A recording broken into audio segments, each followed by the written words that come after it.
अरे राम राम राम। पूरे दिन काम करते करते तो मेरी हालत ही खराब हो जाती है। पता नहीं हमारे अच्छे दिन कब आएंगे। अजी, ये पानी पी लीजिए, इससे आपकी थकान कुछ कम हो जाएगी। लोहार तुरंत ही पानी का गिलास लेकर पानी पी लेता है। आहा, पानी पीने के बाद तो जैसे सारी थकान गायब हो जाती है। अजी, आज मैंने फिर से वही सपना देखा था। अरे भाग्यवान, वो सपना तुम्हें बार बार इसलिए आता है क्योंकि तुम उस सपने के बारे में ही सोचती रहती हो।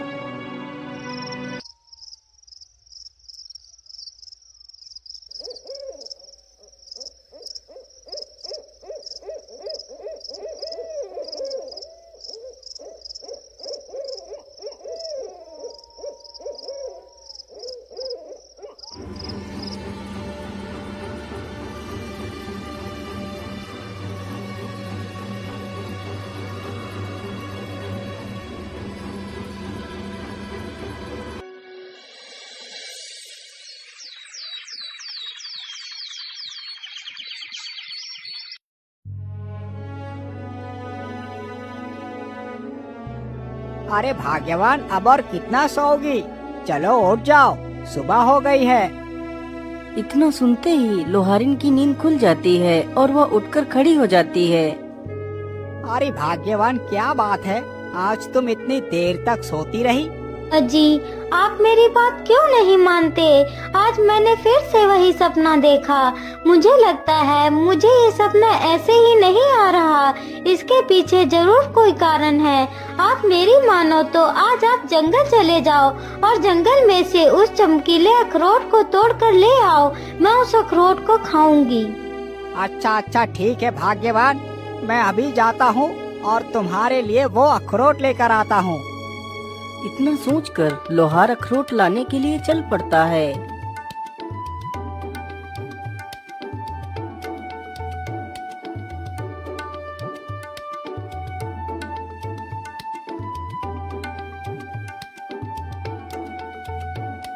लोहार चलते चलते जंगल में काफी दूर निकल जाता है और उसी जंगल में पहुंच जाता है जहां पर वह अखरोट का पेड़ था।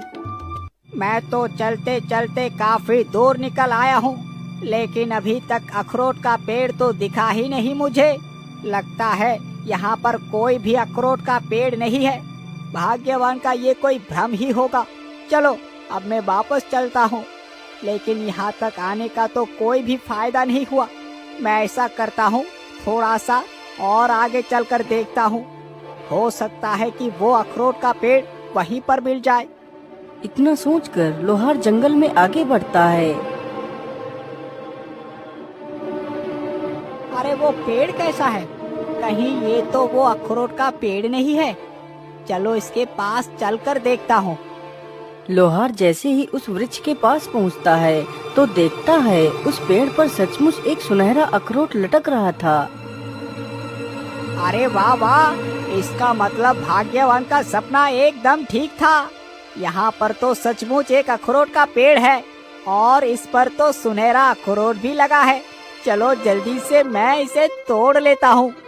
इतना सोचकर लोहार तुरंत उस अखरोट को तोड़ लेता है। अरे दुष्ट युवक, तुमने मेरा सुनहरा अखरोट क्यों तोड़ा? अरे गिलहरी बहन, मुझे माफ करना, मुझे नहीं पता था कि ये अखरोट का पेड़ आपका है, नहीं तो मैं इसमें से अखरोट कभी नहीं तोड़ता।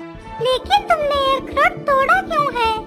गिलहरी बहन, मेरी पत्नी प्रत्येक दिन अपने सपने में इस अखरोट के पेड़ को देखती है जिसमें ये सुनहरा अखरोट लगा हुआ होता है। फिर लोहार अपनी सारी कहानी उस गिलहरी को सुनाता है।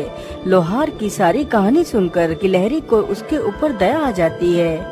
अच्छा ठीक है लोहार भाई, तुम इस अखरोट को ले जा सकते हो, पर हाँ ध्यान रखना, जब तुम्हारी पत्नी इस अखरोट को खाएगी तो उसे 2 जुड़वा बच्चे पैदा होंगे। जब वह बच्चे 20 साल के हो जाएंगे तो उन्हें यहीं पर लेकर आना। मैं उन दोनों का भविष्य तय करूँगी।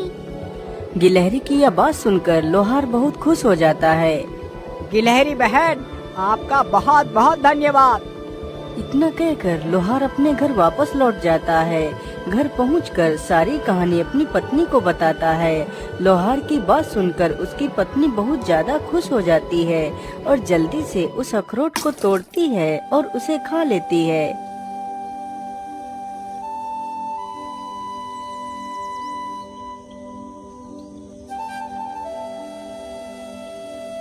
लोहार को इसी प्रकार काफी दिन गुजर जाते हैं। 10 महीनों के बाद लोहार की पत्नी ने गिलहरी के कहे अनुसार ही 2 पुत्रों को जन्म दिया। पुत्र की प्राप्ति के बाद लोहार और लोहारिन बहुत खुश हो जाते हैं।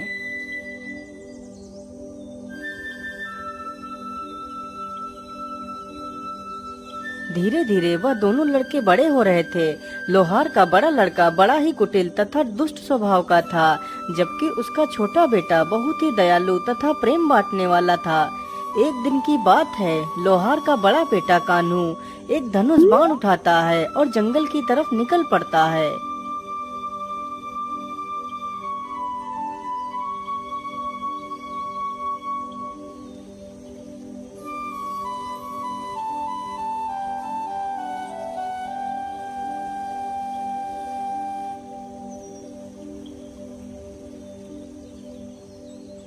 वह चलते चलते जंगल में काफी दूर तक निकल जाता है।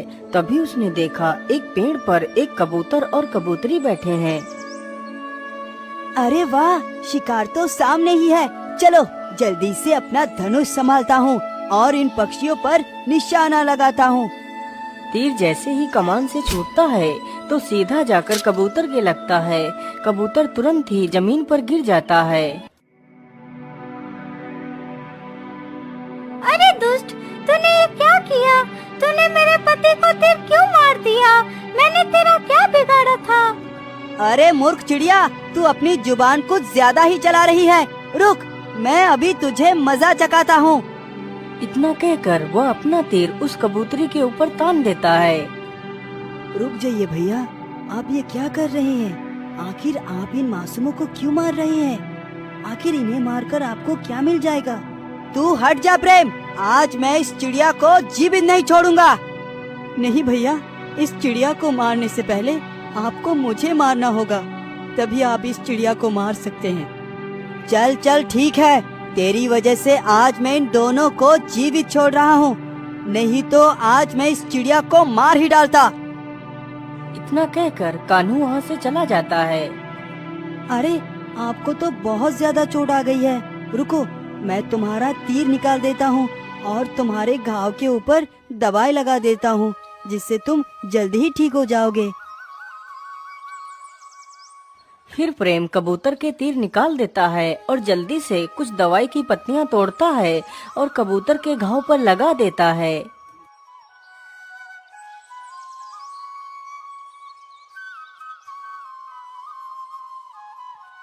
अरे बेटा, तुम तो कितने दयालु हो, लेकिन तुम्हारा भाई तुमसे एकदम विपरीत है। यदि आज आप नहीं आते तो वह दुष्ट हम दोनों की जान ले लेता। हमारी जान बचाने के लिए आपका बहुत बहुत धन्यवाद। फिर वह दोनों कबूतर और कबूतरी वहाँ से उड़ जाते हैं।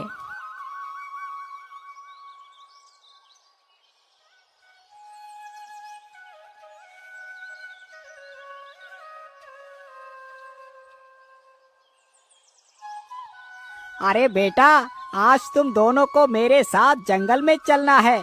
आज तुम दोनों का भविष्य तय होना है। ठीक है पिताजी, हम दोनों जरूर चलेंगे। इतना कहकर वे तीनों जंगल के लिए निकल पड़ते हैं। वे तीनों चलते चलते जल्दी ही उस अखरोट के पेड़ के पास पहुंच जाते हैं। गिलहरी बहन, आपने जैसा कहा था मैंने वैसा ही किया है। मैं अपने दोनों पुत्र को लेकर आपके पास आ गया हूँ। अब आप ही बताइए इन्हें क्या करना है।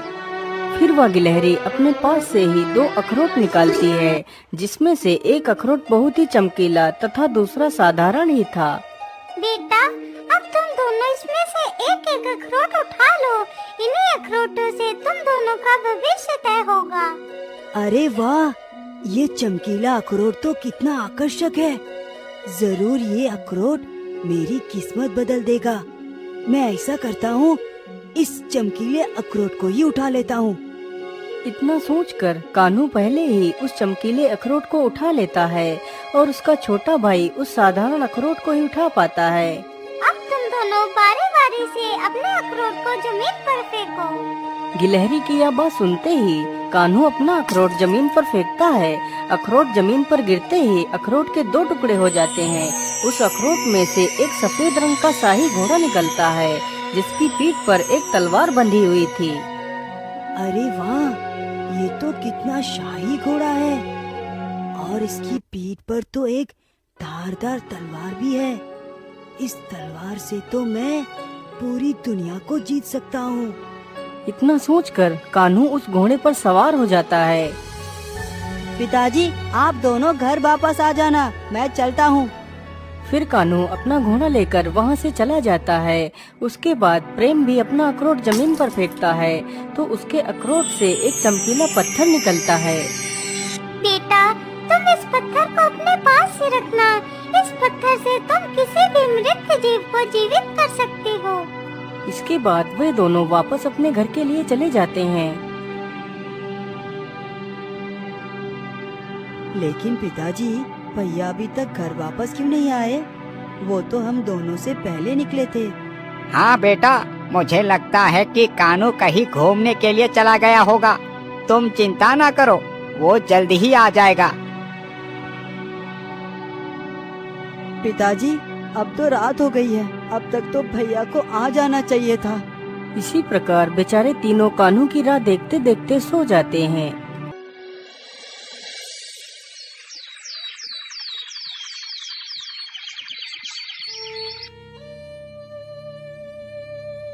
अजी, कहीं हमारा बेटा किसी मुसीबत में तो नहीं फंस गया? अब तक तो उसे आ जाना चाहिए था। हाँ भाग्यवान, तुम बिल्कुल ठीक कहती हो। मुझे तो लगता है मेरा पुत्र जरूर किसी मुसीबत में फंस गया होगा। भाग्यवान, तुम बिल्कुल भी चिंता ना करो, मैं आज ही अपने पुत्र को ढूंढने के लिए जाता हूँ। इतना कहकर विनोद निकल पड़ता है। वह गांव में कई सारे लोगों से कान्हू के बारे में पूछता है, लेकिन कान्हू का कोई अता पता नहीं था। वो पूरे जंगल में इधर उधर घूमता है, लेकिन उसे कान्हू कहीं भी नहीं मिलता। लोहार और लोहारिन तथा वह लड़का तीनों बहुत चिंतित थे, लेकिन कान्हू का कोई भी पता नहीं था। आखिर कान्हू मिलता भी कैसे? वह तो घोड़ा और तलवार पाकर अहंकार से भर चुका था, इसलिए वह कुंभल राज्य पर आक्रमण कर देता है। तो राजा के सैनिक उसे बंदी बनाकर कारागार में डाल देते हैं।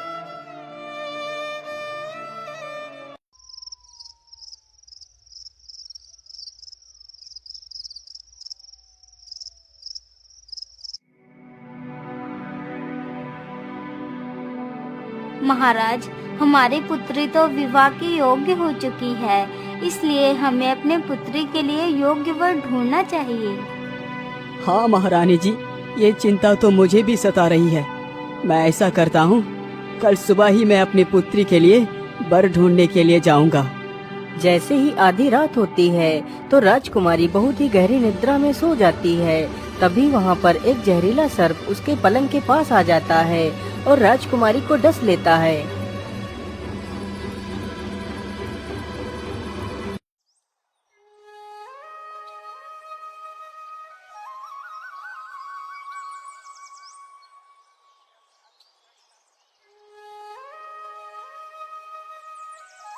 अरे पुत्री, उठ जाओ, सुबह हो गई है, तुम इतनी देर से सो रही हो।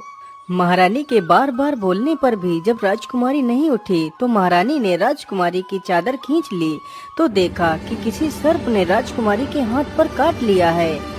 हाय राम राम राम, ये क्या हो गया मेरी पुत्री को? महाराज जल्दी आइए, हमारी पुत्री को किसी जहरीले सर्प ने काट लिया है। इतना सुनते ही राजा वहाँ पर आ जाता है। अरे पुत्री, ये तुम्हें क्या हो गया? मैं तुम्हारे लिए पता नहीं कितने बड़े बड़े सपने देख रहा था और तुम हमें छोड़कर चली गई। महाराज, ये समय आंसू बहाने का नहीं है, हमें किसी झाड़ फूक करने वाले साधु को बुलाना चाहिए।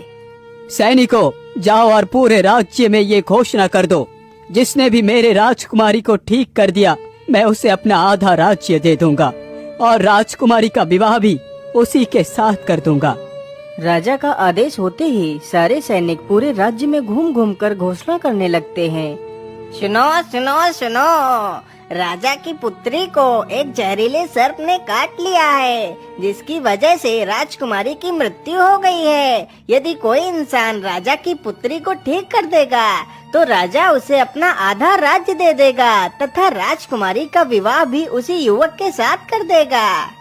सुनो सुनो सुनो, राजा की पुत्री को एक जहरीले सर्प ने काट लिया है, जिसकी वजह से राजकुमारी की मृत्यु हो गई है। यदि कोई इंसान राजा की पुत्री को ठीक कर देगा तो राजा उसे अपना आधा राज्य दे देगा तथा राजकुमारी का विवाह भी उसी युवक के साथ कर देगा।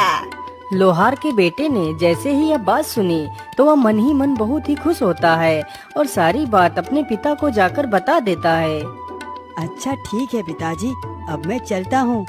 इतना कहकर प्रेम वहाँ से निकल पड़ता है और जल्दी ही राजमहल में पहुँच जाता है। महाराज, यदि आपकी आज्ञा हो तो मैं राजकुमारी को जीवित कर सकता हूँ।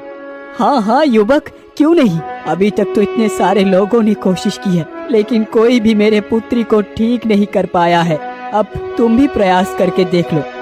राजा की आज्ञा मिलते ही प्रेम अपना वही चमत्कारी पत्थर निकालता है और राजकुमारी के माथे पर उस पत्थर को स्पर्श करा देता है। पत्थर के स्पर्श होते ही राजकुमारी के अंदर फिर से प्राण आ जाते हैं और राजकुमारी पुनः उठकर खड़ी हो जाती है। यह देखकर सभी लोग खुश हो जाते हैं और बड़े ही धूमधाम से दोनों का विवाह करवा देते हैं। अब तो प्रेम खुद एक राजा बन चुका था। महाराज, आज आप इतना दुखी क्यों लग रहे हैं? क्या बात है? कुछ नहीं राजकुमारी जी, आज मुझे मेरे भैया की याद आ गई थी।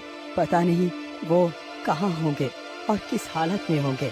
मैंने उन्हें ढूंढने की बहुत कोशिश की, लेकिन वो कहीं नहीं मिले। फिर प्रेम अपनी सारी कहानी राजकुमारी को बताता है। लेकिन स्वामी, आज से कुछ महीने पहले ही एक ऐसा ही युवक आया था और उसने हमारे राज्य पर आक्रमण किया था। तो हमारे पिताजी ने उस युवक को बंदी बनाकर कारागार में डाल दिया था। प्रेम ने जैसे ही यह बात सुनी तो वह तुरंत कारागार के पास जाता है तो देखता है उसका बड़ा भाई कारागार के अंदर बंद है। भैया, आप इस कारागार के अंदर कैसे आ गए? कान्हू ने जैसे ही यह बात सुनी तो वह तुरंत उठ खड़ा होता है और सामने देखता है तो उसका छोटा भाई खड़ा होता है। अपने छोटे भाई को देखकर कान्हू रोने लगता है। भैया, मुझे माफ कर दो, मैं बहुत बुरा हूँ। मैं हमेशा तुम्हें छोटी छोटी बातों पर धिक्कारता रहता था।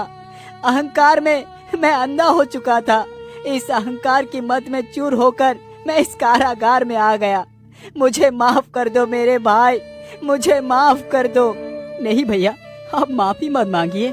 यदि आपको अपनी गलती का पश्चाताप हो चुका है तो आप पूरी तरह शुद्ध हो चुके हैं।